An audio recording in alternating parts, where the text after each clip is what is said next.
Here we go. Hello, everyone, and welcome to the MT4M8 Studios, where we spread our love and we share our ketogenic lifestyles. First, I want to show everybody my new shirt.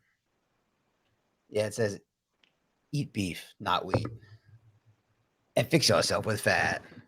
The eat beef and not wheat is going to be pretty relevant in this interview today because it applies to both of us. So today, as our second guest on the show, I'm excited to have Holly. She's also known as the Friendly Neighborhood Carnivore. Holly is in Memphis, Tennessee. She started her fascinating carnivore journey in August of 2022. She just reached 5,000 followers on X and has over 1,200 on Instagram, where she provides some very high quality posts and some interesting recipes, including some for her lion diet, which is ruminant meat, salt, and water, which is coined by Michaela Peterson and used for healing. Some of her lion recipes include bone broth and pot roast pemmican. Some of her other recipes that are not lion are much more interesting sounding, like eggy waffles, porky puffs, buttery egg pudding to mimic mac and cheese, and egg shakes to ease a milkshake craving. One of her big meal preps was 80 bacon cheddar meatballs, 53 hamburger patties, 8 individual 11-pound packs of ground beef. She is the food prep queen. She also does periodic fasting and has been doing the lion diet since April 21st and is on a 90-day journey of healing. Holly is here to share her story and her insights, but before we dive into the world of carnivore with Holly, please follow her on X at Carnivore Friend. Check out her pinned post on X to support her GoFundMe page, All In for Addison, and find her on Instagram at Friendly Neighborhood Carnivore. Holly, how are you today? I'm great, Steven. How are you? I am awesome. It's a happy Friday. I got to see fireworks last night and the night before, and that's one of my loves. Awesome. So I love that you have the word friend as part of your handle on both of these platforms, and that's how I originally found you on X, was through your friend handle. If you heard my story, I was always smaller than everyone else and felt insignificant, felt less than when I was a kid, never fit in, always felt different. I would never fit in with the cool kids or anything like that in high school. And then I just splashed on the scene on social media a couple of months ago. And when I reached out to you, you immediately accepted me. And it felt like I was in high school and I moved towns and I was a nerd and unpopular in the first high school. And then when I got to my second high school, it was like I immediately got accepted into the cool kids crew. And you are the leader of the cool kids. And it's been just such a warm and welcoming friendship. And it's just so fitting that friend is part of your handles. And I love that. Well, thank you. I think it was kind of a happy accident that it happened. I was at first on Instagram and came up with Friendly Neighborhood Carnivore. And when I went over to X, I had to shorten it because I couldn't have that many characters in my handle. And so I kept reworking it and reworking it. And I was like, okay, Carnivore Friend, that's where we're at. And I think that was the best thing that could have happened because I feel like I reached so many more people just because of that. Everyone already feels like they're a friend because like I'm there for it. Like I'm here to connect with anyone and if it makes them happy and that's how I feel. Like I just feel like I'm friends with everyone and I love it. So I think that's just it's been perfect. So it makes me very happy that you feel that way. That's awesome. Like I said, it's been amazing. The welcoming that I've gotten from the entire community has been really astounding, but you especially, and I appreciate it. Thank you. Oh, thank you. No, I appreciate it. So why don't you give us a quick introduction to who you are and why you live a ketogenic lifestyle? Okay, so the quick rundown is I'm 39 years old. And like you said, I live in the Memphis, Tennessee area. I've had health related issues pretty much my entire life, but I didn't really see them as health issues. I didn't know there was anything wrong. I just thought it was normal things that everybody deals with. But I did have times where I would think that the food I was eating directly um, could have been affecting how I felt or, certain issues that I had going on. I just didn't know what it was. There were several years that I went gluten free. And then in 2021, I had blood work done and I was told that my triglycerides were high. And the nurse told me, you need to lay off the carbs so you can lower these triglycerides. So in September of 2021, that's when I went keto. And I was on the keto diet for almost a year, just shy of a year.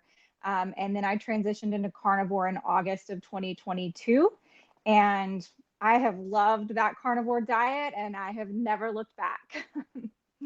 I love that you had a doctor, especially in 2021, because a couple of years ago now, telling you to lay off carbs because you don't typically hear doctors saying anything about diet, especially anything about carbs. Right. She technically she was a nurse practitioner. Okay. But the doctor at that office as well, he was very receptive to things like that. Now he himself apparently he was vegan. So like I don't know how that would have turned out had I stayed his patient going on, but she was amazing and I continue to go to her to this day. She's at a different place now, and so I don't know what that doctor would have said, but she and actually to this day she actually is carnivore as well. So it's been amazing that I found her. Yeah, you're very lucky for that. Yeah. So why don't you tell us about some of the health issues that you thought were normal? Sure. So I'll start with the skin issues because that goes back way back. They started around age 4 or so, and it started with having really dry, flaky skin up underneath my nose. And also back behind my ears, it would dry out and it would crack. But under my nose as well, it would crack and bleed, and it was a horrible mess. And eventually, at that young age, we did find a dermatologist that helped take care of what was under my nose. And so that really hasn't come back. But behind my ear, that's always pretty much stayed with me. Around age 9, my scalp started drying out and getting more dandruffy. And I would get these scaly bumps that would kind of come up on my scalp, which were very odd, but that's just what I dealt with. So even now, I still have not as much, but I still, on the rare occasion, will have the issue behind my ear. But I definitely still have like a patch on the back of my scalp that I deal with. Um, and then around age 13, I started getting frequent stomach aches. And that persisted pretty much my entire adolescence. And then as a young adult, those stomach aches got more and more severe and more frequent. And eventually I got diagnosed with IBS or irritable bowel syndrome. Around that same time, I was also getting acid reflux and migraines. And then when I was 19, I had a traumatic injury. Well, I was in a traumatic accident where I actually got hit by a car trying to cross the street. And as a result of that, I have had hip pain pretty much my entire adult life. I've just had a hip pain that comes and goes, but it's always, it's always there. And then the other things that I have dealt with in my adult life have been back pain, joint pain, issues with my sciatic nerve. I've had, I was getting multiple UTIs a year. And then chronic fatigue, which I really feel that went hand in hand with the IBS symptoms. And then really, really bad seasonal allergies every, not just every year, but every change of the season, I would have that really bad. So I'm sorry to hear that you were in a traumatic accident. I know what it's like to deal with chronic pain. I have a back issue that I don't really know how it started, but I'm sure I exacerbate it with years of heavy deadlifting. And when I eat stuff that I react to, my back will hurt. And I told the story of how I fell off a ladder and dislocated my hand and broke my wrist. Same thing with that. And I've noticed many times that depending on what I eat, I will get pains. If I stay carnivore, if I stay beef only, I don't have those pains. It's like I don't have the injuries at all. So you said your skin issues, they started young and you had severe stomach aches and you got diagnosed with IBS. So tell us about your diet growing up and explain more about the IBS. How did you feel? Did they put you on medicine for that? Okay. So growing up, weight eating was pretty clean. At least we thought it was pretty clean. But my parents were both big into cooking, and they would cook really amazing gourmet meals. So dinner time was always a family event. We ticked all the boxes as far as nutrition goes. We were following that food pyramid. We had all the things that we were supposed to have, really wonderful meals, and everything was great there. Um, we also had a lot of processed foods.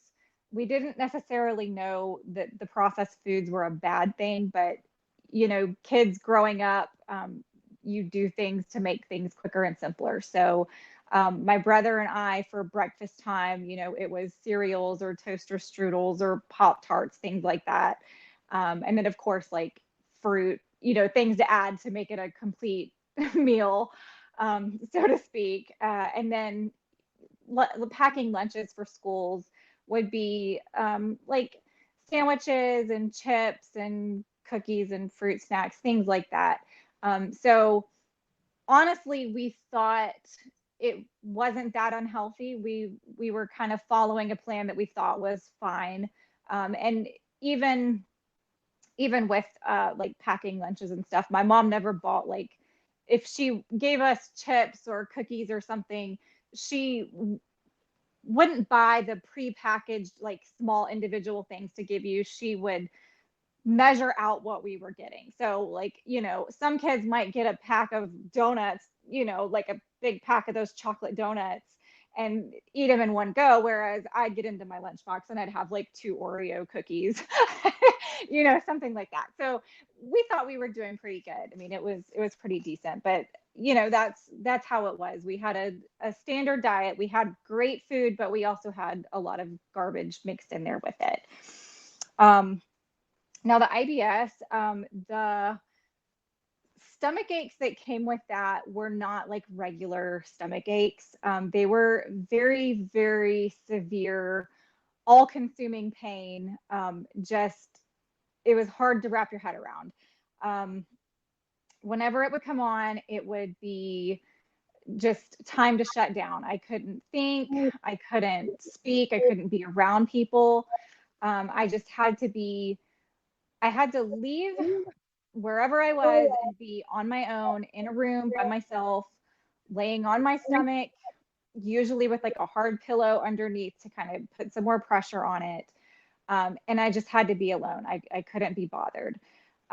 It usually took several hours of laying there in agony. On a good day, I might have gotten through it in about 45 minutes.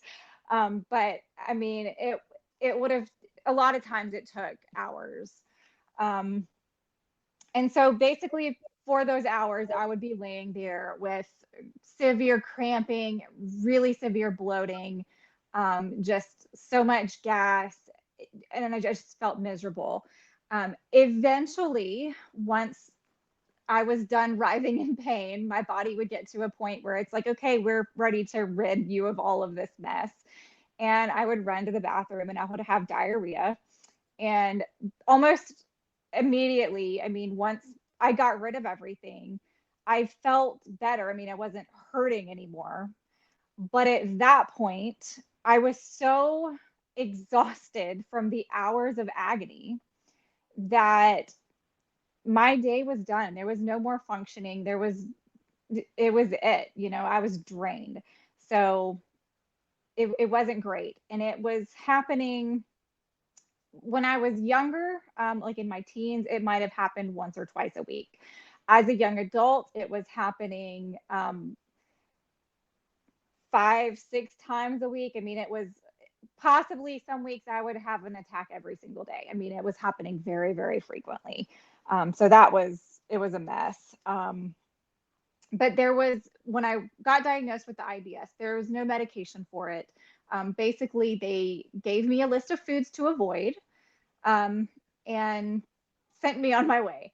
So I looked at the list, and I wish I had it now to look back on, because the ones that I remember on it were not foods that you really think of as triggering stomach issues. They were real whole foods that I remember being on that list. So bananas were on the list, and iceberg lettuce, and dairy, talking about getting rid of milk and cheese and all that. And I thought, okay, we'll give this a try. But it was a very long list. I don't remember anything being on that list about fast food or processed food or anything that I would think of now that I think, oh, I cannot have that. That's going to make me sick. I don't remember any of that being on the list. So it was kind of a strange thing. So yeah, that's that was the thick of it. Was avoid these foods and you're on your way, and here you go. And there was no medicine? There was no medicine. I still don't think to this day there's really any kind of medicine for it. Now I did, once I started removing dairy out of my diet, I started taking lactate pills to try to help. Like if I did get some dairy, maybe it wouldn't make me as sick, but there was no prescription or, anything like that that was supposed to help. So did you start to follow their advice and remove the foods that were on the list? And did that help you at all?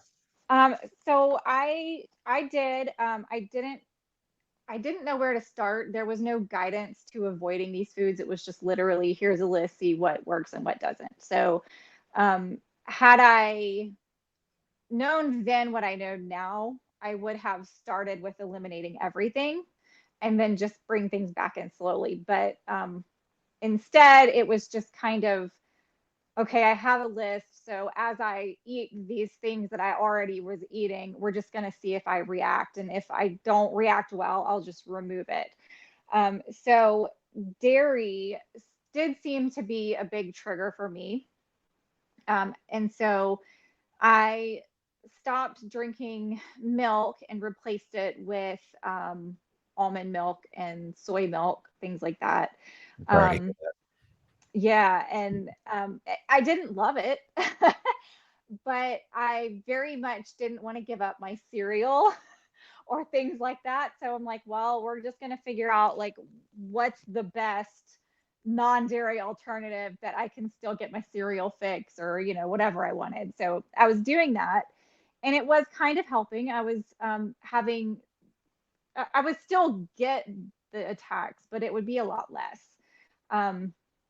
But then, when you start making changes as far as nutrition goes, usually when you change one thing and it helps, you start thinking about other aspects of your diet kind of along those lines, and you start incorporating other things. So as I'm removing the dairy and I'm bringing in the almond milk and the soy milk, I was still eating meat at the time too, but I'm thinking, okay, well, I can get some veggie burgers and some veggie sausage. I started taking out the fatty pork bacon and putting in like the really lean turkey bacon, and things like that, thinking I'm doing the right thing and, turning things around. And it was okay. I still had issues with the IBS come up, but it was less frequent. So I thought I was doing pretty good. And then I decided at some point let's try gluten-free, because I started seeing things about gluten intolerance and all this, and most people talk about it directly relating to gut issues and all that. So I thought, okay, we'll try going gluten-free and seeing how that does. And so I took out the gluten for about 6 years, but in taking out the gluten, I've mentioned that food pyramid that I grew up on, and that wheat is like the whole bottom tier of that pyramid. That's your base right there, is to eat those grains. So I had that moment of like, oh man, if I take out the wheat, I've got to find some other grains to fill up the bottom of that pyramid, because that's not healthy to not have those grains. Like I got to have them.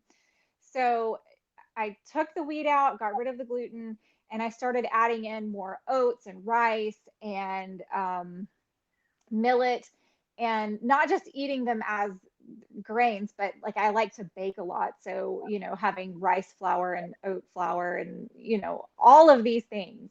Um, it was very, very heavily part of my diet. And I did not, I, I thought I understood nutrition. I absolutely did not. I did not know about how your blood sugars go up and down and all of that. I absolutely did not know that all of those grains that are not wheat have a much higher glycemic index than wheat. So once, about 6 years into that, that's when I went and got that blood work. And that's when I was told about the high triglycerides. And so I can see now it was, I'm sure I would have probably had the high triglycerides anyway had I not cut the gluten out. But definitely all those years of all the higher glycemic, grains, that was probably my downfall. Can you explain what that means for people that don't know the glycemic index? Yeah, so different foods will affect your blood sugars differently. So the ones that are higher on the glycemic index, you eat them and they immediately turn to sugar, and your blood sugars go real high up. And when your blood sugars go up, that's when your insulin has to come in and try to help keep your blood sugars down. So there's a lot of foods out there that don't just skyrocket your blood sugars, but pretty much any carb is going to do that. And so any of those grains, even though they're not sugary to your taste buds, they're not sweet and sugary, the moment they hit your tongue, it immediately turns to sugar, and that's what it does in your body. It spikes your blood sugar. Yeah, that's right. And for something like wheat, if you take the whole wheat grain, I think the more whole it is, the lower on the glycemic index. So if you take the whole wheat and then you ground it down into a really fine white flour, it becomes even more highly glycemic. So it'll turn to sugar faster and it'll be a bigger sugar hit. Absolutely. Yeah. And that's why I spent so many years juicing and fruits and vegetables. And so that makes it worse for you because now you're removing all the fiber, and instead of your body taking time to digest that fiber and absorb the sugar slowly, it's just a big, huge sugar hit. And that's why I was pre-diabetic shortly before I changed my diet, when I was vegan and raw vegan at the end with all the fruits and vegetables. And I was doing a lot of juicing. I didn't realize what I was doing either. I know that juicing's dangerous. I loved all that stuff too. Yeah. Yeah, and so you also mentioned that you were gluten-free, and there's a lot of people out there that don't even really know what gluten is or where it comes from. So you already said that it's in wheat, and that's why on my shirt I'm wearing the "Eat beef, not wheat," because I'm not celiac. I've been tested for it, and I don't say that I'm celiac, but wheat is one of my biggest offenders. It causes me all kinds of issues, skin issues, problems with my eyes. And for me, like you have the physical issue with your stomach, I have my brain doesn't work well. And when I have wheat, I get angry and depressed and irritable, and I'm a different person. Yeah, it affects everyone so differently. And mine's not just the stomach issues. If I were to have wheat, I will immediately get like severe joint pain. And even if I have just one little taste of something that had that gluten in it, just one little taste, that joint pain is going to flare up, and it's going to take a month before it goes away. Like it's with me for weeks on end. So yeah, that wheat and gluten, it's bad stuff. Needs to go. As far as I'm concerned, it's not human food. No, I agree. All the So, animals can eat it. That's fine. They can yeah. eat it and fatten themselves up on it. I don't need it. Well, if you're an animal like a cow and you have 4 chambers in your stomach and you have the capacity to ferment these things and then convert them into a saturated fat that you then burn for energy, that's different. I think that's okay, but humans have one stomach and we cannot ferment, and we just burn the sugar. We can't turn it into saturated fat. I don't think it's supposed to be human food. Yeah, I agree. I don't think so either. And that would include, I'm sorry to say for people who don't want to hear this, but grains it's going to include corn on the cob, anything with corn in it. If you start reading ingredients, everything has corn syrup, and it's going to include rice. Sorry to say it, but these are all grains, and all the other grains that you were trying to replace that are supposed to be the foundation of our food pyramid, that's all not human food. And oats. Do you know how much oats I was consuming? Like I Mm. loved oatmeal and all that anyways, Me but then too. like um I was making these granola bars that were with I mean they were delicious, of course. They were sugary as all get out, but they were I mean oats and then raisins, so that dried fruit was real Oh yeah. high up there and then I was sweetening it with honey and Wow. probably had sugar in it too. I mean like yeah. When I first discovered a low carb thing many, many years ago, before I was doing keto for mental health or anything, I just wanted to lose weight. I was vegetarian at the time and I thought I was doing everything right. I was having oatmeal for breakfast and I used to do hemp seeds, chia seeds. There was some other thing I put in there and coconut oil, and I loved it. Putting coconut oil in the oatmeal made it like real creamy. It was delicious. I think I was still maybe doing a soy milk at the time, which I find ridiculous now because you can't milk a soybean. It's just the stupidest thing. Anyway, I was doing that for a long, long time, and I couldn't understand why my gut's just getting bigger. I'm working out very heavy. I'm gaining weight, and I just couldn't figure out. I thought I was doing the right thing. I'm like got to have breakfast, right? Most important meal of the day. Got to have your oats and your grains. And I thought I was doing the right thing. And it was once I started tracking my food and I cut the oatmeal out, I saw my weight go down and my stomach going down a little bit. And I started to feel better. Yeah, it's a crazy thing. Those oats, I mean, they seem so innocent, and everyone says they're so heart healthy. No, they're awful.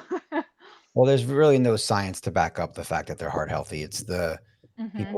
It's just the people that are selling the products and Absolutely. they pay the what is it, the American Heart Association, and then they Hmm. put their stamp of approval on the box of Cheerios that has the AHA thing on it. That's hard. It's all a money thing. And there's really no science there that says And that. the bottle of canola oil. Yeah.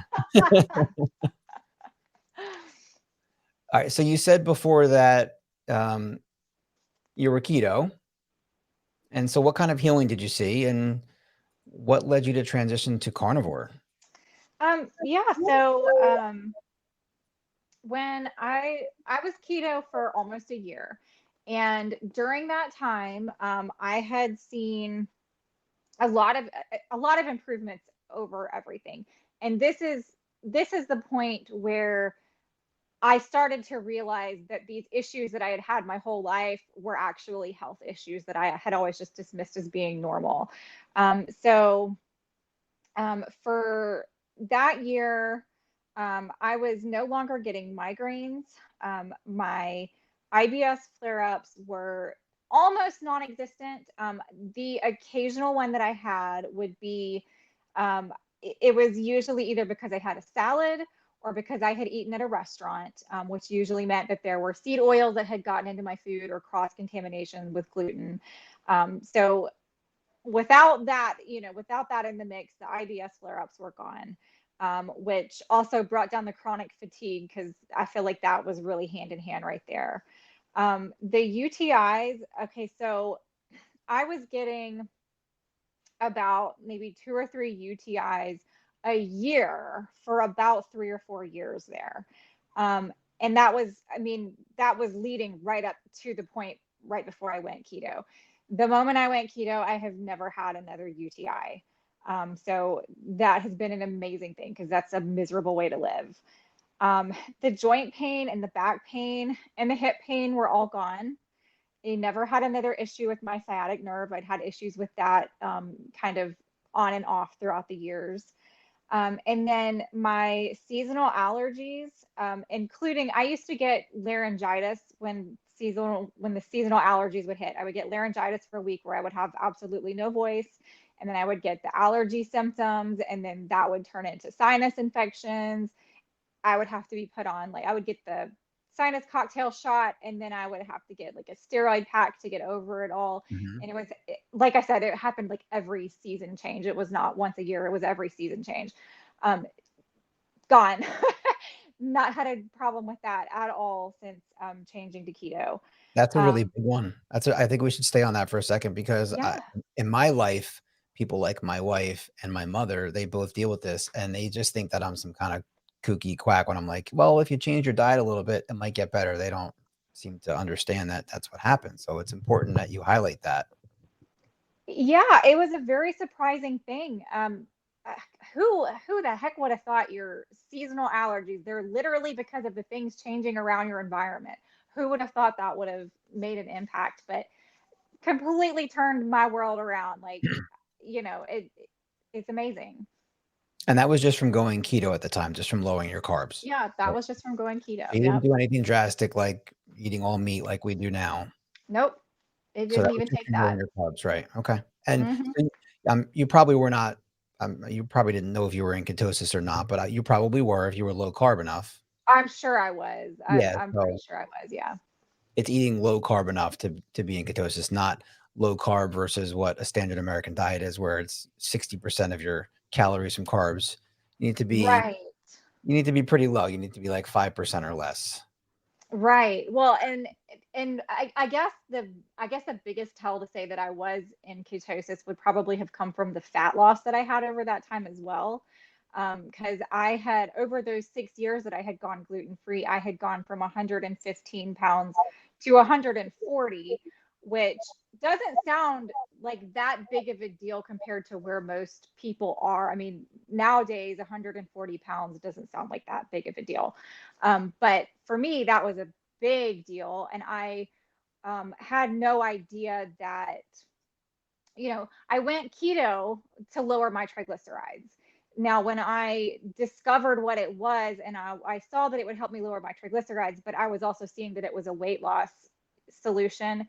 And I thought, there's no way I'm going to lose weight. I'm in my 30s. Everyone tells you you're in your 30s, you're not, you're stuck with it. There's no turning back. And so I just resolved myself to accept how I was and just suck it up and go on.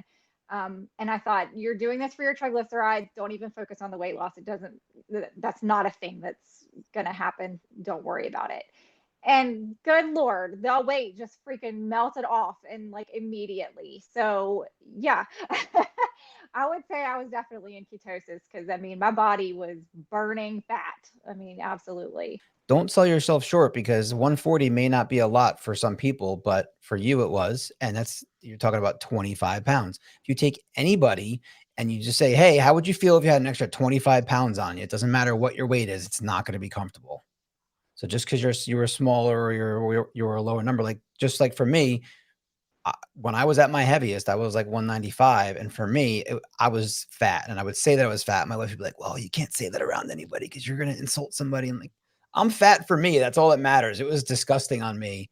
And so it matters how you felt. Yeah, I agree. And I get that. And I guess that is kind of one of those harder things for people that are built with a smaller frame, that when we put on weight, even though compared to other people, we don't look like we're fat or, whatever. We feel it. Like we know for ourselves we feel it.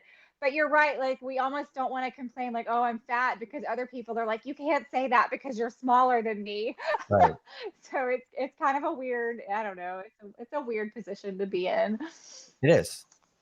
Yeah, I always felt like it made my weight loss less significant than others because I was never 350 pounds, and I can't say that I lost 200 pounds, you know? I'm 145 today, so I was 50 pounds heavier. You put 50 pounds on anybody extra weight, that's a lot of weight to carry around. I don't care who you are or how big you are. Yeah, I agree with that. You're right. Hmm. All right, so you were keto and So, you were doing better, and you were gonna talk about how you got into carnivore too. yeah, so like I said, I did keto for just shy of a year. I was really enjoying being keto. Um, but I was still having the skin issues. They hadn't quite resolved. And I was starting to follow more carnivore influencers online, and seeing Dr. Barry. I watched him a lot, and he constantly talked about, I mean, because he would do the Q&As and people would always, ask questions. I have these issues. What would help me with this? And every time somebody would bring up a skin condition, he would say, go carnivore, go carnivore, go carnivore. And so I'm hearing this, and I'm thinking about it, and I'm thinking, okay, maybe there's something to it if it can heal my skin. And then on top of that, when I went keto, um I had the mindset, I guess it was kind of the same mindset I had when I went gluten free, where when I went gluten free, I took out the wheat, but I had to replace it with all the other grains. So I still had to have all of the things I was eating before.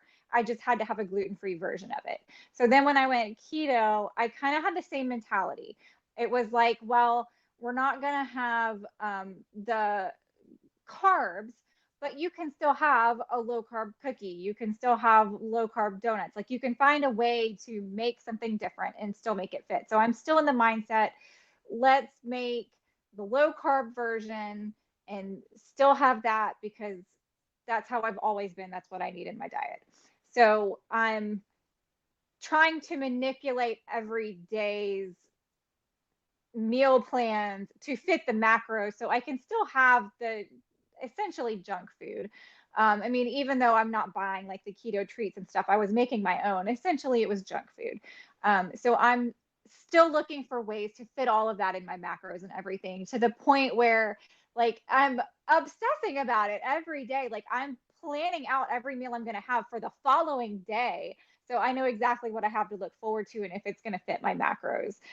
So seeing the carnivore influencers and hearing about how they live and how they eat, it just sounded so simple and freeing that I wouldn't have to count anything. And I just thought, you know, I'm ready for a mental break. Like, I don't want to count, like, I just want to be able to relax a bit. And so I thought, okay, we're going to go a little stricter. It sounds counterintuitive. We're going to go stricter to relax. But essentially that's what I did. I made up my mind. I wanted to stop counting the macros and then I wanted to try to heal my skin. So I decided let's do the carnivore thing. I jumped right into it and I've I've loved it. It's been so much easier now. I'll still incorporate a few things here and there on a random day, but it's not anything like all the things I was trying to cram into my diet on a daily basis when I went keto. Okay, so a couple things. You mentioned Dr. Berry, but Hmm. I want to be more specific. That's Dr. Ken Berry. Hmm. His book is Lies My Doctor Told Me, and he's got a huge following on X, and he's got a great YouTube channel. He's very, very popular. So anybody who wants to go check him out, he's got a great message. And you also mentioned about your macros. A lot of people don't know what macros are. Do you want to give a quick rundown of that? Sure. So your macros are your macronutrients, which most people say that you have your three macronutrients, which are like your building blocks of life. And they claim that they are the carbs, the fat, and the protein. Um, Carbs are not technically vital for life. You don't need them at all. So you could go without them. But if you're counting your macros for a keto diet, that's what you're counting. You're counting your carbs, your fat, and your protein. And you're keeping your carbs very low. Like I think I was doing 20, I was trying to do 20 total carbs or lower, but a lot of times I would do net carbs because, like I said, I was trying to eat junk food, which net carbs are just the total carb minus any sugar alcohols that were in your food and minus the fiber. And it's the five. Um, and Mhm. then it would be the rest of your diet would be very high fat and then medium protein. I mean, honestly, most keto diets, they're not focused a whole lot on the protein. Like you're really high on the fat and get some protein in there, but like screw those carbs, just go as low as you can and just make it work. So that's what it was about. So the interesting distinction between the fat and protein and the carbs is what they describe as essential or non-essential. So something that is essential is something your body cannot make and you have to take in, and that would be fat and protein. Your body cannot make those. But carbs, your body can do a process called gluconeogenesis. Your body will break down some protein and it will make sugar because your brain does need a little bit of sugar. I think it's very little. I think at any one time you only have 4 grams of sugar in your bloodstream, which is equivalent to a teaspoon. And if you start reading nutrition labels, you'll see if you had a can of Coke, it's like 12 teaspoons of sugar just in one can of Coke, or something. So, but that's the distinction Carnivore. between the two, is that carbs are non-essential. You do not need carbs for life. This is contrary to how nutritionists are taught. They will die on their sword that if you don't eat carbs, you will die. But that's not true. If you don't eat fat and protein, you will wither away. But you do not need carbs to survive. I agree with that. And I think the funniest argument that people make is that uh, they'll say, oh, no, your brain needs carbs. Your brain needs that glucose. So carbs are so important. You have to put that in there. And they're like, you don't want your body to go through this, this task of producing it itself. Like it shouldn't have to do that. And then on the flip side, my brain is telling me, but yeah, carbs are, I mean, like glucose is important. In fact, it's so important, my body can take care of it and make it itself. Like it doesn't need me to put it in there. So it's not like I'm making my body do an unnatural thing to produce the correct amount of glucose for my brain. I'm just letting it do its thing. And, yeah, glucose, that is important, but I don't have to eat it to get it. Like it's going to figure itself out. Exactly. It's a very tiny amount that we need. Hmm. And Very tiny. you look at people like Sean Baker, who I think is 6 years carnivore, and my first guest, Brett, who is coming up on 6 years, and they haven't had carbs in 6 years, and they're both thriving. You look at Sean Baker, and he's setting world records on the Concept 2 rower, and this man is huge and jacked, and he's deadlifting 450 pounds or whatever. He's not eating carbs. He's fine. Or have you dealt with any kind of issues since you went carnivore? I would like to say no, because people don't want to hear that they're going to go carnivore and run into issues. But sometimes there are issues. And when I transitioned into carnivore, it went really smooth at first because I had already been keto for a year. And then I just cut it all out and was just eating the meat.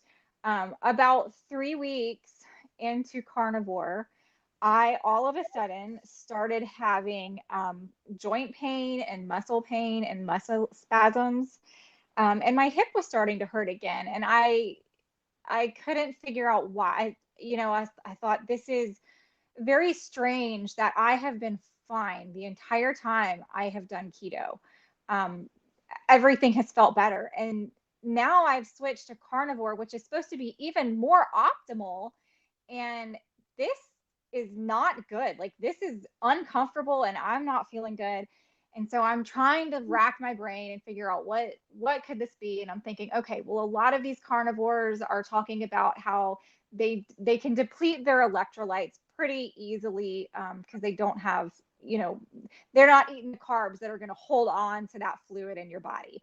So they're really going at those electrolytes and making sure that they're able to stay hydrated and all that. So all these muscle spasms and muscle cramps are coming, and I'm thinking, okay, it must be the electrolytes. Like I need to amp those up. That's got to be what the issue is.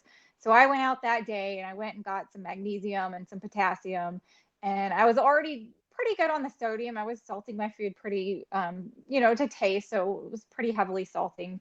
But I thought we'll go ahead and amp up a little more salt. And once you get your electrolytes in you, if that was the problem, it resolves itself pretty quick. It doesn't take long.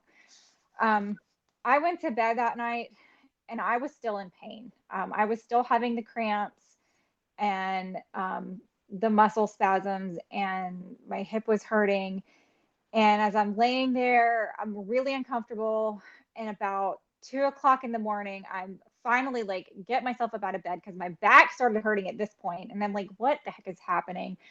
So get up so I can sit on the couch for the rest of the night and have an ice pack under my back, and a back massager is propped up on the footrest so I can have it up under my legs to massage the muscles that just will not chill out.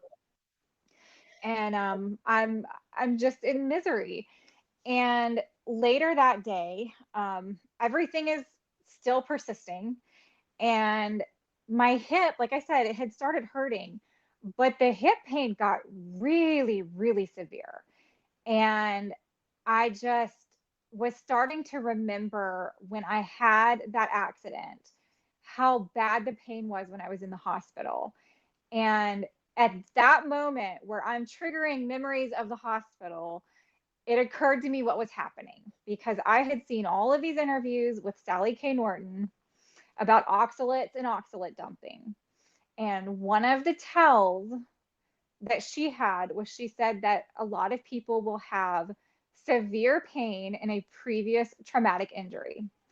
So when I made that connection to my hip and that severe pain, I thought, okay, it's oxalate dumping. I should have known, because I've watched all those interviews. I was very fascinated about it, especially because when I went keto, I was eating a lot of oxalates and I didn't know what they were. They're it's harmful to you. They're found in lots of fruits and vegetables and chocolate and almonds and things like that. So when I went keto, I was having a lot of almond meal because I was making baked goods. And like I said, I was replacing all of my gluten-free baked goods with low carb baked goods. So a lot of almonds, and I was eating a lot of spinach, and I was having a lot of sugar-free chocolate. All and I drank a lot. I mean, I drank a lot of tea and, all these things that have a lot of oxalates in it. So I'd really pumped it in when I was keto, not realizing that that was happening. And it wasn't until right before I went carnivore that I learned about oxalates and how bad they were. So I realized I'm oxalate dumping. My body is just trying to get rid of all of these toxins. It is just flushing it out, and it hurts everywhere. And I thought, okay, I know what it is now. This is good. Like, we're going to ride it out. I didn't think there was anything I could do to fix it.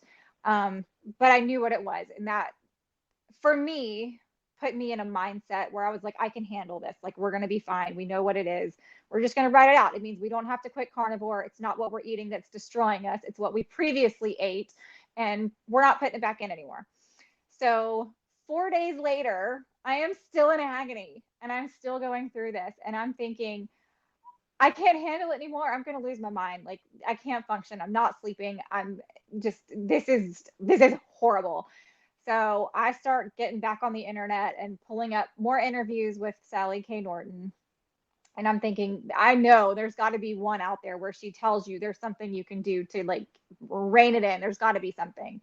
And I came across one where she mentioned making some really strong tea, and just drinking a cup of tea. And it's just going to put enough oxalates back in you to slow the oxalate dumping without just completely, re-entering a whole bunch of toxins into your body.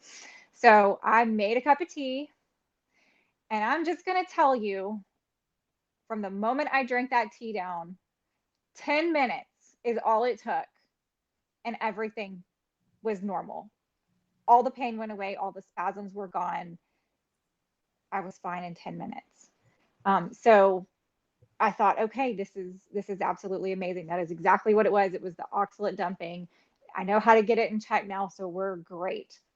It happened again about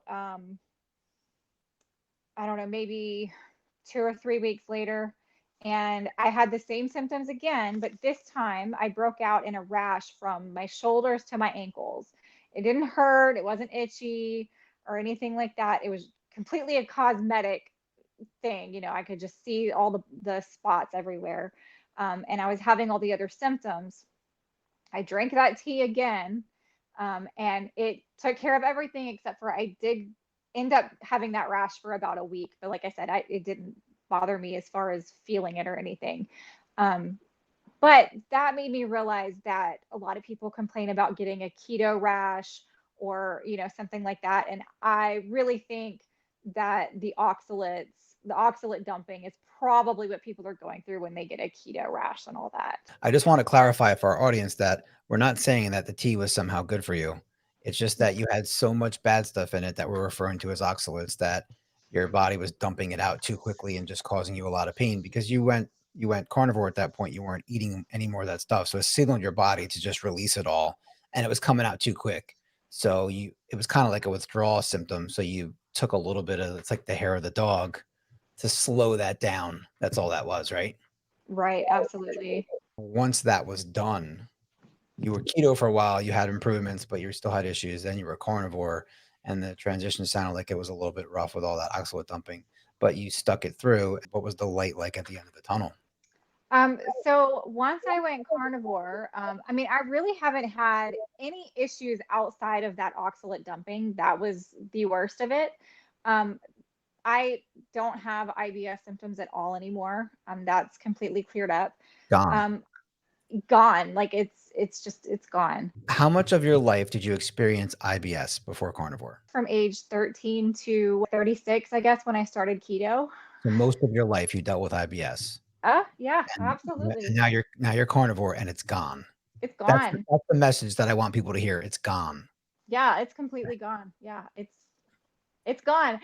That's amazing. Yeah, it is. It's amazing. And so like with that being gone, I don't deal with the chronic fatigue anymore. But then in addition to that, on carnivore, when I had more energy when I went keto, but there is this strange thing about being on carnivore that you just have this bump in energy that it just takes you to this next level that even on keto, I would have to use an alarm clock to get up in the morning. And I would hit snooze like 6 or 7 times before I would drag myself out of bed. And I have so much energy now being on carnivore that if I set my alarm and it goes off, I will get up. I don't have to hit snooze. I am up and I'm ready to go. And that is regardless if I had a full night's sleep or not. Like I might have had Right. I didn't have a great night's sleep last night. Uh, I went to bed late and I woke up in the middle of the night. And it was not uninterrupted sleep. It was kind of a crummy night of sleep. But my alarm went off at 7. I got up and I'm ready to roll and I'm not tired. I don't get that tired feeling that I used to get before. It's just steady energy all the time. Yeah, it's endless energy, I find. It just all day long. Yeah, it really is. I used to nap multiple times a day. I would be the napping person. I would be able to sleep all day and then still take a nap and then, be ready to sleep at night. And I get up early in the morning now and I will be active all day long until the minute I'm in the bed ready to drop and then, I'm good the next day. Yeah, and that's a very common story for people that go carnivore. So you Mhm. had IBS gone, headaches gone, allergies gone, This triglycerides improved. So the skin issues, they didn't quite go away. That's where the Lion Diet came in. I actually had done the Lion Diet for 30 days prior to me trying this 90 days of it. In January is World Carnivore Month. Dr. Sean Baker has coined it that. And this year in January, decided I'm going to try the Lion Diet. It's going to be my challenge. It's a very daunting thing to just go into and take on when you're used to eating a lot of variety. I guess that's the thing is like you're used to all the variety. And that's what a lot of people say is like, oh, I could never do that. I need all these things. So it was daunting at the beginning to like wrap my head around it. And I had been like chewing on the idea of Lion Diet for a while. And I just could not get to a point where I said, yeah, I'm going to do this. So January comes around and I need a challenge. And I thought, well, what better challenge than Lion Diet? Because that's such a challenge. I don't even want to approach it. The Lion Diet is used specifically for healing, especially like autoimmune issues and a lot of people with skin issues. So I thought, okay, we will try this for 30 days. I can wrap my head around it. I was going to do a challenge anyways. This is the time. So in January, I went the full 30 days. I really didn't see improvements in my skin. I thought I did kind of halfway through. I thought, okay, things are clearing up, but it kind of went through its usual cycle where I would have, oh, it's clearing up, and then, oh, it gets worse, and just kind of back and forth. So at the end of it, my skin didn't clear up. I had a bunch of amazing benefits outside of the skin healing during that month, but the skin didn't heal. So I started introducing the other foods back in. And once I did that, then people started messaging me and saying, well, if you're trying to heal your skin, you really should have gone for 90 days. And I'm just like, great, thanks, guys. Y'all couldn't have told me that, before I ended it because I just made it to the 30 days. I've introduced stuff back in. So now I have to start all over. I can't just go for 60 more. I have to start all over and do a full 90. So I was not ready for it at that point. I thought I can't, like, I couldn't get my head around it. That just sounded like forever, 90 days. These other benefits that I had in January that were not related to my skin, eating that way just tightened my body up, got rid of this little bit of a stomach that I had.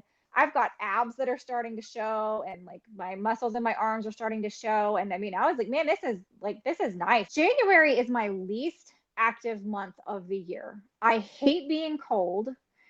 It is really cold here that time of year. So I was not going out and going for walks. Most days I was probably getting less than 3,000 steps a day. I was very lazy in January. So to have my most optimal looking body in January, where I'm just a couch potato not doing anything, was so surprising. When things started warming up in April and I thought I'm going to get outside more, and I thought, this is it. This is the time.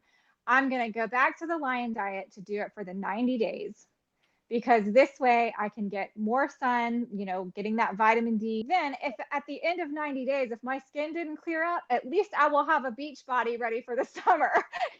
Like, it's a win-win. I've been doing this since the 19th of this month is going to be my 90th day. And I have been seeing healing this time. I finally saw some improvement starting around day 35, and it's just kind of a little bit better each day, just a little small improvements every day. I have hope that by day 90 it will be cleared up. If it's not, I'll probably just go a little bit longer to get there, but it's actually working and I'm really happy with it. So skin issues are clearing up. Yay. That's good.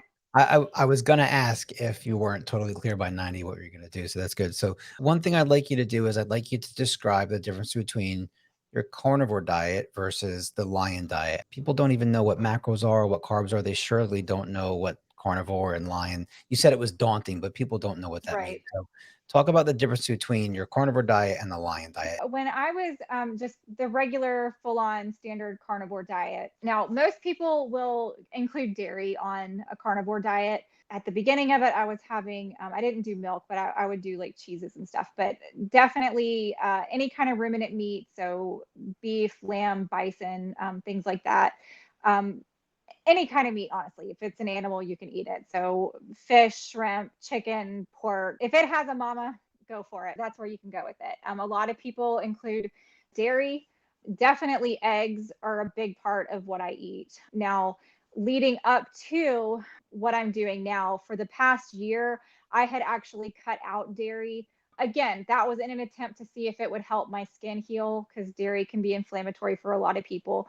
And I've noticed that it is inflammatory for me. And it does seem to actually make my skin even worse than when it, acts up now. So haven't had the dairy, but my usual carnivore meals would be, usually I will always have beef or lamb with as my main meal. And then my side items would usually be eggs and shrimp or chicken wings or something like that, bacon, pork belly. I like to have variety, so I just have multiple different types of protein options, and that keeps it going. So that's what keeps it interesting for me. To transition from that to a lion diet, the lion diet is your ultimate elimination diet. It gets rid of everything with the exception of ruminant meat and salt and water. Even on a regular standard carnivore diet, a lot of people still accept coffee or tea. I was off coffee, I was off caffeine and everything, which was good. I would have decaf if I wanted something special, like a special treat. I guess I thought of it like dessert. Like if I wanted a special treat, I would have a decaf coffee, or I would have a cup of Earl Grey tea, something like that. But that's what was daunting, was the fact that you're taking out all the variety. You've just got, mostly I eat beef, so just the beef and salt. So I wasn't putting on any kind of seasonings. A lot of carnivores will use seasonings as long as they don't bother them. Eating this way, it takes out all the things that could possibly bother you and give you as much healing as you can possibly get. And then once you've done the elimination, your body has healed, you can start to try to introduce things back in very slowly, one thing at a time, and see how you react to it. And that way, this specifically is what gives me issues. It doesn't need to come back in my diet, but I can totally handle this over here. And so this is part of my diet. And it's the best way that you can personalize your own diet in the most optimal way for yourself. That's a great explanation, and that's the basis of my high-fat beef only. The difference is with Lion is that there's no emphasis on fat, and most people doing it, like you said, is for autoimmune, and they're not doing it for mental health issues. For me, I need the therapeutic side of it, so I combine a therapeutic ketogenic fat ratio, keeping my fat really high, but I'm also beef only. So when I interact with people on the Lion groups, like on Facebook, I'm still an outsider. It still continues my trend of my entire life of feeling like an outsider, and that's why I started the HFBO to let it be an option out there for other people, but also to put a name on what I do. And even if I'm the only member of my crew, at least I have my own crew. I have my own club to be in. So Hey, that's the way to be. You got to be the outsider. I've always loved just standing apart. There's nothing wrong with that. yeah, I've been following Michaela since before the Lion days, and she talked about the diet before she called it Lion, and she put a name on it and everything. But I started doing it for myself just kind of by accident. The things that I could afford was the beef fat and the beef meat. Like beef would go on sale. Ground beef would be $1.99 a pound, or London broil would be $1.99. And my family's very generous. We'd all use our different sales cards at the store and we would stock up. So I didn't wake up one day and say, well, I'm going to do Lion or I'm going to do beef only. I just did it because I could afford it. I was eating very high fat beef only. And then I noticed when I added things in, like I would have a bunch of tallow in a pan. I'd scramble up some eggs because they soak up fat really well. And then all of a sudden my stomach would hurt and then I'd have skin issues. Or when I'd add in butter and certain things, I would add them in. I'm like, this is really interesting. I was like doing all these experiments on myself without knowing that it was really a thing and that it was an elimination diet. I kind of found it by accident. But that's how I ended up on the beef only because it just works the best for me. Yeah, that's a great way to do it. And I think a lot of people come to this space for healing. There's kind of like the two different people that are doing the Lion diet. There's the one that just want to be strict with the beef only and they don't care about the fat percentage and all that. And those are usually the ones that are getting like really cut and you see muscles and like that's because they tend to just kind of, you can get on a very lean diet that way, like not intentionally, not as lean as like chicken and stuff, but you can end up with pretty fairly lean cuts of meat and not realize that you're eating so much lean. But I feel like the people that come to it for healing, whether it's, mental or like physical things, that fat in there needs to be there because I feel like if you don't have that extra fat in there, you're not going to see as much healing as you need to see. Right, I agree. And for most people, it's compared to the standard American diet where it's only like 30% fat, it's going to be considered high fat. It's going to be 70 or maybe 75, 80. That's enough for most people. For me, I need to be 90, or I usually aim for 90 or higher. That's why I have the 90-10 as the ratio. But for most people, like if you just had ribeyes all day long, they're going to be about 70% fat and you're going to be good to go. You don't have to eat a big pile of fat like I do. Although the big pile of fat can be good. What I've been doing lately is I go to the local butcher and they know me well. They call me the fat man. It's pretty funny because I've been going there for years now. But he's got the fat bin and he knows what I like. But I like the big, huge slabs of fat now, and they have some lean on them. And I've been throwing them on the grill and I'm cooking them like a steak, just a big, and it's got some meat on it. It's like just enough meat for me. And I've been throwing it on the grill this season. That's something new that I've been doing. And I've really been enjoying it. I salt the heck out of it and just really enjoying it. I agree with that. I love getting like the fatty pieces and they're good on the grill, but I also love throwing them in my air fryer and getting them like real crispy. And then you also get like whatever fat rendered out of them. So All the you've got tallow. that. You can get your tallow to cook in later or add back in with it, right then and there. And oh, so good and crunchy and crispy and salt them up real good. I used to do that too. Years ago, I used to air fry the fat, and I like that I got so much tallow out of it. But what I've discovered over the years is as I'm eating more and more raw, I do eat a lot of my food raw. When I go back to those really cooked pieces, I get indigestion. I don't tolerate it well anymore. So when Oh. I make our homemade tallow, I'm doing it in a water bath, and you get all that crispy fat left over, and I save it, but I can't eat it anymore because it bothers me. Well, dang, that's Right? terrible. But that Oh, fat on the grill, I know has got to be amazing it's too, good. because It's good. yeah, And I don't look at it as terrible anymore. I'm glad I know, and I avoid it. I'm glad to know what works, and I just try to do what works. I agree with that. Through all of the changes of my diet throughout the years, I always kind of had the mentality of like, oh, poor me, I can't eat that. I can't have what Me too. everyone else has. And it wasn't until I got to where I'm at in carnivore that like that clarity just kind of set in. And I'm like, no, it's not poor me. I can't eat the stuff that other people eat. I'm kind of happy. I'm happy that I know what I can't eat, but I now can really appreciate that gluten intolerance because I look at all these people. I think it's especially the ones that I see that come to carnivore for weight loss. They don't have any other health goal, they just want to lose weight. And they have such a hard time staying away from the cookies and the cakes and all of the things that was their comfort food before. Whereas if I didn't have this gluten intolerance, I probably would struggle with that too. So because I know if I eat that gluten, I'm going to feel like miserable and for a month. Like I'm not crossing that line. It is not happening. That put that very distinct, situation in front of me so I know what line I can and cannot cross. That keeps me on track. And so I'm thankful for it now that I know that I have it and that it has given me a tool to help me stay on track, like it's not poor me. It's like, yeah, I'm glad. Like that's great. Exactly. Yeah, I would say thankful, grateful. I used to use the word lucky to describe other people, even just regular carnivores compared to me. Like, well, I eat pork and chicken and I'm less optimal. You're so lucky you get to eat those things.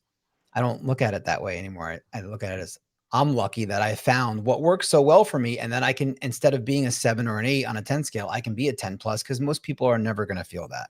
And I would argue that for the people that go carnivore and they can't get rid of the comfort foods and they think that the things aren't bother them, I would argue that they don't know what bothers them until they eliminate it for at least 30 days and then try to put it back in. They just don't know. They haven't seen the other side. 100%. Yeah, absolutely. And it's the same with like the different carnivore foods and all that. I've discovered, when I first started, I wasn't eating beef with every meal. I would, have chicken, I'd eat whatever the family was eating. So if I made chicken, I was having chicken. If I made pork, I was having pork. And it wasn't until about a year in, I'm realizing like on days that I eat heavily with beef, I mean, I'll eat other stuff with it, but if I eat heavily beef, I can be full for 24 hours. If I eat chicken or pork, I'm hungry in about 10. Yeah. Even if it's the same amount and I can add just as much fat to that chicken or pork, it doesn't matter. I'm hungry again and I'm hungry again pretty soon. But with beef, it's a completely different level of satiety. So you learn a lot of things about yourself when you do Yeah. this. So that leads me to a question I wanted to ask you. Why do you think you get the extra satiety from beef versus chicken or pork? And why do you think it would be the recommended meat, like a ruminant meat on the lion diet for healing? Do you have any ideas? I do. I'm not a sciencey, like I like learning about science and all that, but I'm not the scientist that's going to spout out all the differences between these kinds of meats and all that. But I do know that the ruminant animals, they have their four-chambered stomachs. And so whenever they eat their grass and grains and all that, they eat it, they ferment it, they have like all of these different regurgitation and back end, and they're doing all of these things to break down all of the anti-nutrients. They're anti-nutrients to us. We don't get anything out of them, but these animals can break it down and use it to make very healthy meat on them. It's very healthy. They've got all the vitamins and nutrients and it's wonderful. So the chicken and the pork and the shrimp and the fish, they don't have these multi-chambered stomachs to go through all these processes. And so like with the chickens, and not only that, like chicken's just really lean. Even if you get the fattier cuts, it's just Right. really lean meat anyways. But then and the pork, a pig could essentially eat roughly what a cow does. I mean, it can eat the grains and all that, but it does not have that same system. So whatever it's eating, it still has those anti-nutrients in it. I would say that the pigs probably get affected by that food the same way we do. So they're not as healthy as the cow is. So their meat is not quite as nutrient dense as cows and the bison and the lamb and all that. Right. Yeah, that's a great explanation. I believe the same thing. I would add that the difference in how their bodies compose their fat. So we've been taught our whole lives that saturated fat is bad, and it was not based on science. That's a whole nother topic for a whole nother show. But there's no science to say that saturated fat was bad for us. It was a hunch by one guy who sought out power, and then there was money involved, and the government ran with it. So right, exactly. So it's actually saturated fat is actually very good for us. And so a cow, they I love this whole scam they got going on with the grass fed thing because from what I understand, every single cow they eat grass at some point in their lives, and if they ate grass one time, they can put grass fed on the package. But people think it's good; they don't even know why. You really want a cow that's grass finished if you can afford it, because that means they ate grass their entire life. Well, why is that important? Because that's their natural diet. But what do we do with our conventional cows? Is we feed them grass maybe for the first half of their life, and then we fatten them up because we want marbling in the meat. We want to make them heavier so they're worth more money. And what do we give them? We give them grains and corn and soy and all the things that's in our food that fattens us up too. But they have the capacity to ferment it. And so it's the omega 6 versus the omega 3. I don't want to get too technical for people, but it's omega 3 is saturated and good for us. Omega 6 is polyunsaturated, not good for us. So it's good and bad. So a cow can eat the grains and turn it into a good fat. So when we eat their muscle and their fat, it's good for us. But a chicken and a pig, they cannot do that. They have one stomach just like we do. And we feed them corn and soy too, which I always laugh when I see the chicken packages that say they were given a vegetarian feed. Well, is that supposed to be, well, in your mind, you might think, well, oh, they're vegetarians. That's good. That's what I want. It's healthy. But you don't want a chicken to be they're not vegetarians. They walk around all day pecking at the ground and they eat bugs and worms and they're eating animals all day long. We don't want them to be vegetarians. So it's not healthy for them to be vegetarians. So I always laugh when I see the vegetarian feed because it's like they put all these keywords on the package and someone's going to pick that thinking they're making a good choice. But the chicken and the pig, we feed them the bad fats, the PUFAs or the polyunsaturated fats, the omega 6s, and they just put that right into their muscles, and that's what we eat, and that's bad for us too on top of it. So that's the kind of non-sciency explanation that I would just add to yours, which I thought was really good. Yeah, I agree with that. Definitely. Yeah, because I was going to say it definitely has to do with the fats, but I didn't. I'm going to let you take that one with the omegas. I just want people to have somewhat of an understanding of what I really appreciate the science part and I absorb it all, but I don't want to be the guy delivering the message. Like you can go to Ken Berry, you can go to all these people out there that are gonna they're doctors, they can deliver the science part of it, but I can just give 30,000-foot view so you can see the difference between the two animals and maybe somebody can just make an objective view and they say, am I going to grab the chicken or am I going to grab the beef? Well, maybe I'll grab the beef because maybe it's better for me. Yeah, completely agree. Are you comfortable taking a couple minutes to talk about your family? Does your family participate at all with you? Sure. So my husband went keto when I did. He was supposed to be on a lower carb diet. He was told that before I was. And like I said, I didn't know what carbs were. So I thought I would put him on a lower carb diet, and I really didn't. But when I went keto, I told him, I said, okay, she told me that I got to lay off the carbs too. So, I'm looking into this. What do you think? And he said, okay, yeah, I'll do it with you. He went keto and he really enjoyed it. And then when I decided to go carnivore, I had him, I asked if he wanted to try it. And he said, yeah, I'll give it a try. And he really thought he would love this. I mean, he's always been a big meat eater. He's always said like, "Oh, I could just live off of steak. Like I won't get tired of it." He tapped out in 1 month. Wow. He made it about a month and he was miserable. He just missed the variety of having the extra things. And I was shocked because I was the salad eater and the veggie eater. And I was fine saying goodbye to all of it. Like it wasn't a big deal, but he missed having that variety. And I could see it in his face when it was dinner time and he just had meat on his plate again and he was miserable. And I was like, okay, we gotta turn this around. So he's still keto, but he's pretty heavily meat based. When I fix dinner and all that, it's usually very heavy meat, and then they get like one vegetable item, something like that. He does do keto, and he enjoys it. That keeps him on track. My kids are technically not keto, but they are much, much lower carb than most kids nowadays. They enjoy the meals that I make. They don't have any issues. I raise them that, like if I cook dinner, this is what you eat. Like you don't get to have chicken nuggets when we're having this because you don't like what we're having. They eat what we eat. So they're great with the keto high protein dinners and, having, lots of protein and fat. And whenever I cook vegetables, there is a ton of fat cooked into that for them. And they're totally fine with that. They do get, I don't fill my house full of the processed foods and all that. They occasionally get things that come in because, somebody else has given it to us or whatever. And if they go out of the house, I don't tell them they can't have these things. If they go to someone else's house, I let them partake and be a kid and do what they do.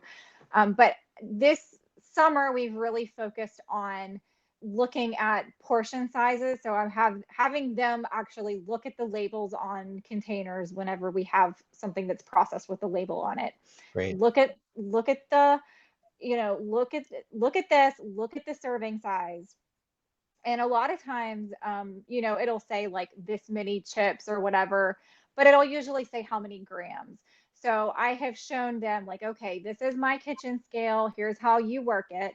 Whenever you come and get something. So if it, like we had a box of Cheez-Its in there and I was like, you guys better make this box of Cheez-Its last. I said, this better not be gone in one day because they absolutely could.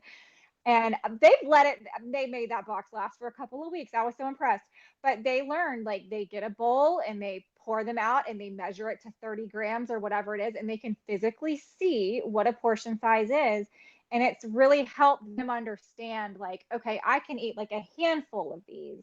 And this is an okay amount. And I'm still eating the other stuff that I should be eating throughout the day. Whereas before, they would literally sit down. It'd be like the big Costco one. So there's 2 bags of Cheez-Its in it. And it would basically be one for each of them. And it'd be gone the next day. It's a struggle with kids, but you just have to figure out what's going to work to help them like wire their brains, with it and seeing portion sizes. And then I've also really been trying to nail in how important protein and fat is in their diet and really prioritize it. And my youngest, he is often looking for some kind of snackish food or something, or he wants to make popcorn, or, he wants another banana, or, something like that. And I'm constantly like, okay, what have you had? Have you had protein today? What are you eating? And so he has to like stop and think, and we'll go to the fridge and find something protein and fill him up a bit. And I'm like, okay, if you're still hungry and you want a little bit, you can have it now that you're pumped full of protein and fat. It's been working pretty well. That is outstanding. I think you're doing an amazing job as a parent, and I think your kids are going to be set up for a successful and healthy future. It's amazing. My hope is that they are going to be able to have some impact on their peers as well somewhere along the way. I'm hoping so too. I really hope so. Now, there are people out there I know, like I could just picture my mom's face when she sees me giving Samantha little portions of food, and or picturing your kids going to using a scale and like, how could you do? But I mean, you're setting them up for success and you're teaching them how to live their lives, because it's so hard when you live the standard American lifestyle. I call people that do that Sally's, where you're living the standard American lifestyle, because we talk about the standard American diet. The acronym is SAD. Sad. Mm-hmm. Sad. So I was calling them saddies, but there's so much more to that. You see our older generation, Sad Sally's. they're salad, because it's a whole standard American lifestyle, because it's too much carbs, not enough protein, no exercise, wearing shoes with these big gigantic heels, and your feet are raised up all day long. And it's just this whole combination of things that we do as a standard American lifestyle. People would hear that have your kids weighing their food, and they would think that it's probably some kind of like child abuse. Here's the thing that I love that like really just makes me feel validated in all of these things is the fact that when they go out of the house, they're allowed to have these things. And so especially my older one, because he's 12, so he is all about like the junk food and stuff, like, that's his thing. And he'll raise his own money so he can go to the store and buy junk food, and I'm like, that's fine, that was your money, please just portion it out, like don't binge it all at once. But we went out of town a couple of weekends ago, and he knew, when we're going out of town, we're going to get pizza, and we're going to get junk food, and we're going to get this, and he knows, and he's all excited about it, and that, he loves it. And we're at the end of our trip, and he says, "Oh, I can't wait till I get home and we get back on our keto meals." And I thought, this is a 12-year-old boy, and he's like, "Man, I can tell the difference. I feel so much better." I know, I love it. I'm like, That's "You can amazing. feel it." That's amazing. It Yeah. really is. Samantha's been along the ride with me. And so lately what we've been doing is we're avoiding EMFs and we're avoiding plastics and polyesters. And she has really been adamant about it. We were at a neighbor's house a while back and it was hot and she was thirsty and they brought out a plastic bottle and she was like, she came over, she's like, "Dad, I don't know what to do. I don't want to drink out of the plastic." I'm like, "All right, well, this is our neighbor. They kind of know what we're doing. Like you could just explain it." So then the neighbor offered to go inside and get a stainless steel bottle. And it was just such a proud father moment for me. I was like, this is great. Well, because we were at the daddy daughter dance and it was hot and we had no choice. We both needed water. And she was like, "Well, what do we do?" I'm like, "Well, we can't be perfect all the time. So we're going to drink out of plastic this one time." But we had a choice. Yeah. Our neighbor gave us a choice. I would have walked home and got her a different bottle if she wanted. And it was just an amazingly proud moment like you just had. Yeah, it just warms your heart so much to know Yeah. that they're listening and they're paying attention and Right. they're like actually working. They're not just like hearing you and getting annoyed. Like it's sinking in and they're actually feeling a difference and noticing and making those decisions for themselves now. It's wonderful. Right. Yeah. So I just noticed that we're almost at 90 minutes already. And so this is what happened when I had Brett on was that we got to 90 minutes. It's like, man, I'm looking at my notes and I have so much stuff I wanted to ask you. So you're going to have to come back on another time, right? Sure. To get all this stuff. But I did mention in the Yeah. intro about some of your recipes that you do. And this is how I initially found you was you're making like pot roast pemmican and cool stuff like that. Can you talk about at least that one that's related to lion? And then maybe we'll cover a couple of other recipes that look cool. Yeah, absolutely. So the pot roast pemmican, for anyone that doesn't know, pemmican is kind of like the ultimate protein bar for carnivores.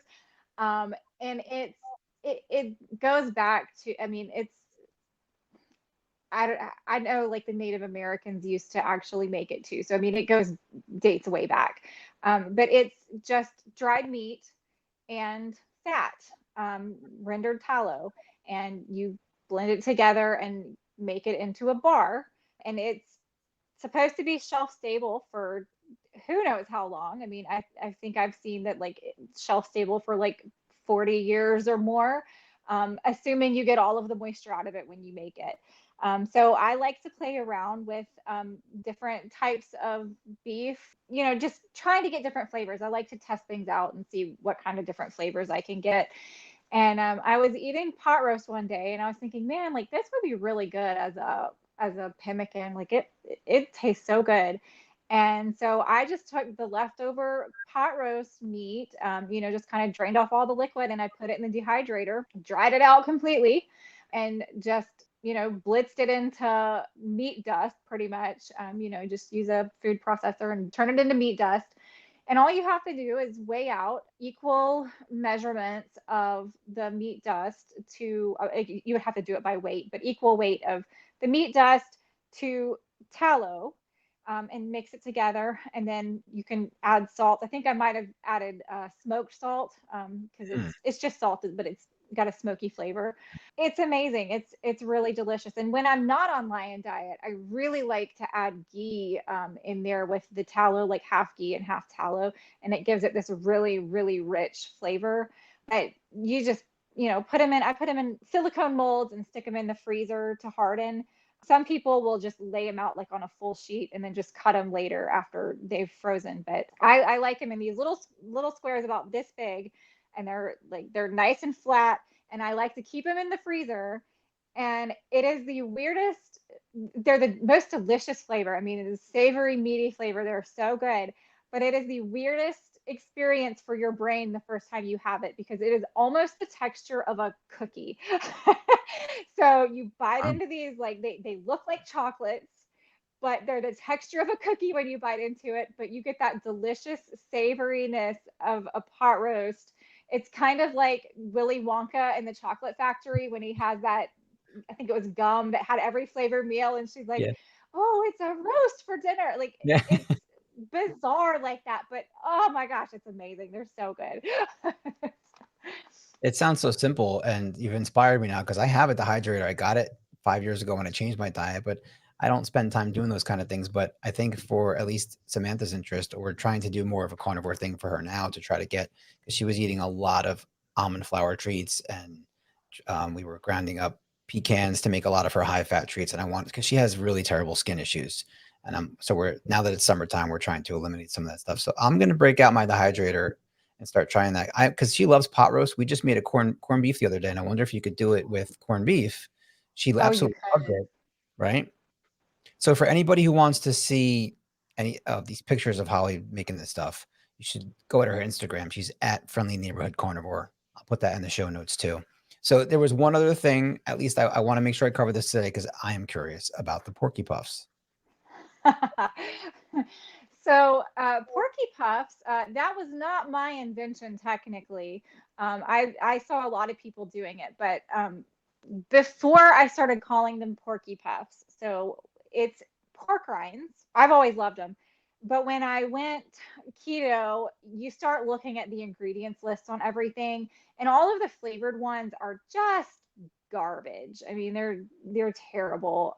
So I started with trying to figure out, okay, we're just going to buy the plain pork rinds and try to like make our own flavors and stuff. I would toast them in butter or ghee and get them like real good and crispy and toasted. And then I would add my own flavorings to it to, just kind of change it up and give me my own different things to add some variety. And then I started thinking along the lines of, I guess, kind of Rice Krispie treats, I guess is where my brain was going because of the crunchiness of the pork rinds. And so I had started playing with some keto sweetener, so like allulose. I would do that and cinnamon, and I would with the butter, it would kind of get like a caramelly kind of glaze on it. And so I was turning them into a sweet treat, and they were delicious and chewy and crunchy. And even my kids, every time I make them, they're like, "Oh my gosh, I want some!" And they'll come start scarfing them down before I can eat them. Then I started doing like just doing the cinnamon, and I would sprinkle a little allulose for like a cinnamon sugar. Or if you don't do sweet, you don't have to do sweet at all.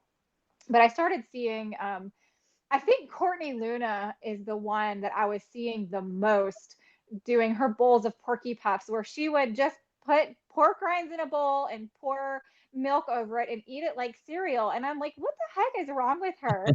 And but she was like, they're so delicious. And I'm thinking, you know what? Like, I could get on board with that. Like that sounds interesting. And it doesn't sound too terribly different from what I was doing. I was just essentially eating them as a dry cereal and she's eating them as a wet cereal. And so yeah, making Porky Puffs, pouring some milk over them and just, eating them with a spoon. They're delicious. You can do it with just cinnamon on it, or I've done cocoa powder, or if you want sweet, you can add some allulose on it. And they're amazing. They're delicious. They're addicting. It sounds great. It makes me wish that I could eat dairy and have some milk because I would love to try it. I'm going to try this for Samantha, I think. I think she might be willing. She drinks a lot of heavy cream for her fat, and I wonder if I could do like Oh, if I did heavy cream with water to thin it out and then put that in instead of milk. absolutely. You could do just heavy cream and not water it down if you like if she's tolerates high amounts of dairy, like She go does. for it. Like it would be fine with just heavy cream. But I actually, when I started doing it, because I've been off dairy for a long time, I was doing just tablespoon of heavy cream or maybe 2 tablespoons of heavy cream, and then I would add my unflavored electrolytes to it to Okay. use it as my milk, and it worked great. But then when I took the dairy back out and I still missed my Porky Puff, sometimes I would just pour the unflavored electrolytes on it. So honestly, it tasted the same. it just doesn't have the same appearance. It looks kind of weird because you just have a clear liquid on it, but it still tastes good. Like it tastes amazing. I got to get her trying it. Yeah, she'd probably like it. All right, so I'm going to move into some of our closing questions now. I have a couple of questions that would be posed from you now to your younger self. The first is related to diet and mental or overall health, and the second is not necessarily related to diet. So for the first one, what is a piece of advice you'd give to your younger self before you discovered this diet? Something along the lines of how to get through the tough times. Okay. And this is along the lines of diet, right? Related to diet, well, for me, it's mental health, but for diet or overall health. Okay. Yeah. So overall health. Okay. I guess I would go find my younger self and I would go ahead and let her know that they're lying to you when it comes to that food pyramid.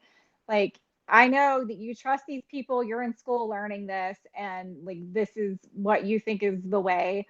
But I would tell her, like, they're lying to you now and they're going to lie to you your whole life.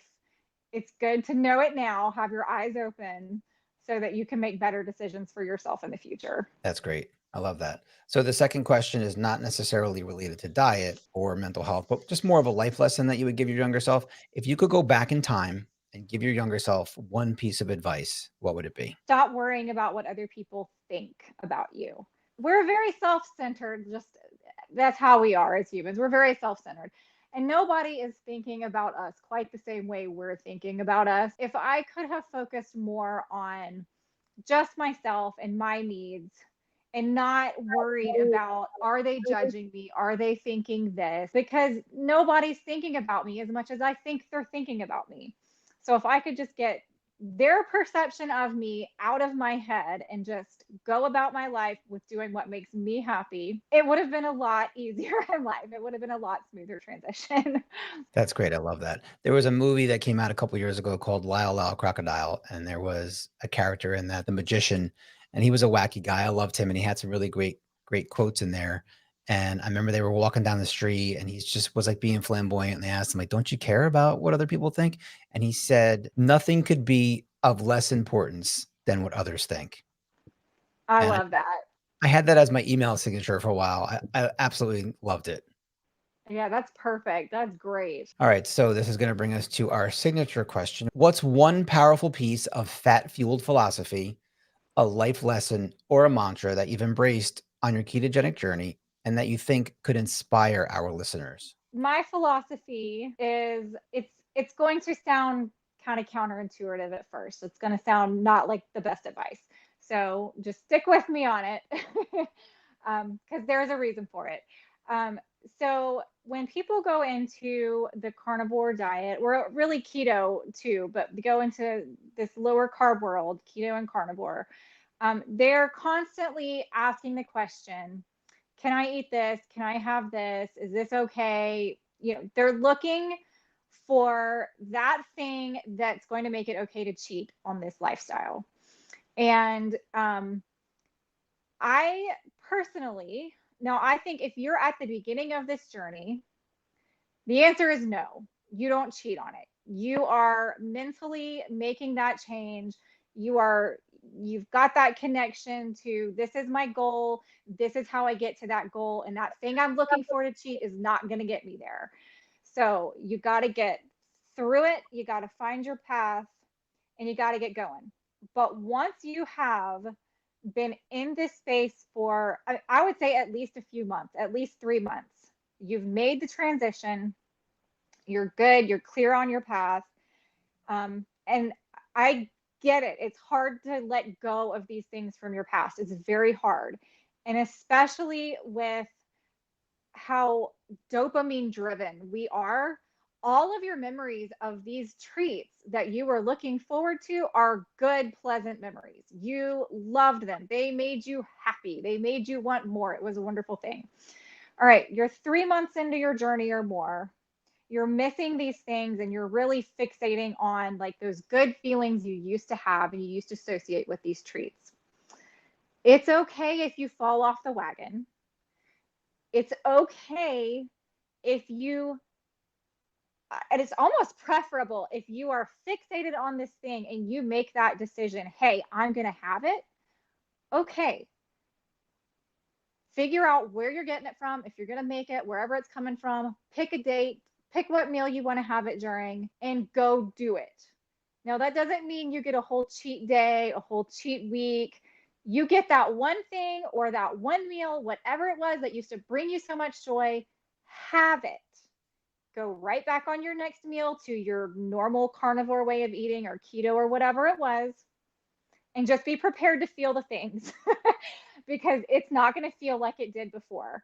It might have brought you some joy in the moment you were eating it. That's going to remind you of all these tingly little feelings that you had that were amazing. But if you still feel good that night when you go to bed, I guarantee when you wake up, you're going to be feeling some things that you were not prepared to feel. It might be joint pain, it might be swelling. A lot of times you physically can look in the mirror and your face looks different. It's swollen. It's a good thing to fall off the wagon and have this cheat meal, cheat snack, whatever it was, so you could really feel what it was doing to you and how bad it was making you feel before, and you just couldn't see it. And now you're more likely to stay on track because you know how bad that was for you and how bad it made you feel. And you're less likely to cheat again in the future. And if you do, you're probably going to pick something else to try out. And once you try out that other thing, you're going to see how bad it makes you feel and you're going to cut it back. I think there's something to it. If that's how your brain works, there's something to it. And that's a great way of looking at things because I'm such a hardcore black and white kind of person. If I was talking to a friend and they said, "Well, I want to have a cheat day," I said, "Well, what's wrong with you? Don't have a cheat day. That's stupid. Don't do that." But I'm going to start using this. I'm going to say, "Go ahead, have your cheat day." But you got to have 30, 60, 90 days first. And like you said, plan it out because don't let your one cheat thing become hours worth or a day's worth, or then let it turn in like what I would end up doing is it would end up being a week or a couple of weeks. Like plan it out and do it like very calculated and let's see what happens. It's a good way to experiment. It really works well. I've conquered my issues that way. I remember one Halloween, I wanted a box of dots. Like I kept looking at Halloween candy and I was like, I haven't had sugar in like so long. I haven't had sugar. And I'm looking at them and I'm like, well, the dots are gluten free. So maybe I can have those dots. And I'm telling you, it was a little fun sized box of dots. There's probably 6 little dots in it. And I pulled it out of the trick or treat bucket and I sat it on the table in the kitchen where I sit to eat my meals. And I thought, first of all, we're not gonna have it today. It's not gonna be today. And I think I went about 2 weeks telling myself, it's not today, it's not today, it's not today. And I had this moment where I said, you know what? I want them. I'm gonna do it. I ate 3 of them out of that box. I had jaw pain for weeks. Like my jaw hurt. I couldn't like to yawn. I was agony and I thought this is crazy. And so I'm like, no, sugar is off the table. That is not an acceptable thing. I thought it'd be okay because it was gluten free. Nope, that took care of it. I'm done. That's a good learning experience. And some people would argue that that only happened because, well, you eliminated sugar for so long. What do you expect is going to happen? And you created this sensitivity in your body. And I would strongly argue that that sensitivity was always there. You did not create it by eliminating the sugar to begin with. Yeah, it's just that we felt so bad before all the time that Right. we never could. Like I said, I had all those health issues I didn't know were health issues. So when you feel bad all the time, you think you feel fine. Like it doesn't seem bad. Right. It's not till you feel good for the first time that you realize how horrible your health really was. Right. And I always look at things on a 1 to 10 scale. And if you're always a 4 or a 5, you don't know any better. And for me, I had been doing a regular keto diet and I got myself to a 7 or 8. And I thought, this is amazing. This is the best I've ever felt. But then when I raised my fat and I took out things that I reacted to and I got to a 10 and then a 10 plus, like I was at a 10 for a while, then I did it again. I got to a 10 plus. Once I get to that 10 plus, like I no longer can accept a 7 or an 8. I might as well be a 3 at that point. I want to be that 10 plus. I want to feel my best. So you suffer for so long, you don't even realize that you're suffering until you get to a point that you can feel so much better on the 10 scale. Most people don't know that. I hope that our message is going to get out there and people are going to be willing to try some of the things that we do. and see what it feels like to be a 10. I hope so too. It's a completely different world. I know people don't like to be told that they can't eat certain things and they don't want to give up certain things. And I get it. I think anybody that has had their standard diet that they have loved all of that food brought them joy, like it's hard for food not to bring you joy. Like I get it. All of that stuff there's no nutrition in it. It's just there to give you the tingles. It was created to wire your brain to say, "Ooh, this is yummy. I want more." And I totally get it. But, there is nothing that tastes as good health feels. Nothing. And that is a powerful takeaway. It is. So with that, we're going to wrap up. So anybody that saw my appearance on the Wake and Steak podcast knows I like to do some goofy things, and I have my 5 tenets that I live by, and one of them is to have fun and enjoy life. So with that, I'm going to get ready to take us out with a laugh. Anybody that saw my interview with Brett saw that I had him do our tagline at the end. And I hope that you're ready for this, Holly, because I'm going to ask you to do it too. Oh, I'm ready. I know the tagline. The first time I heard you say it, I just died. I thought, oh my gosh, that is amazing. Hey, there we are. All right. This was one of my Father's Day gifts, and I thought it was especially appropriate since it was the 4th yesterday. So, Holly, can you sign us off? Can you say, fix yourself with fat? Fix yourself with fat. All right, there it is.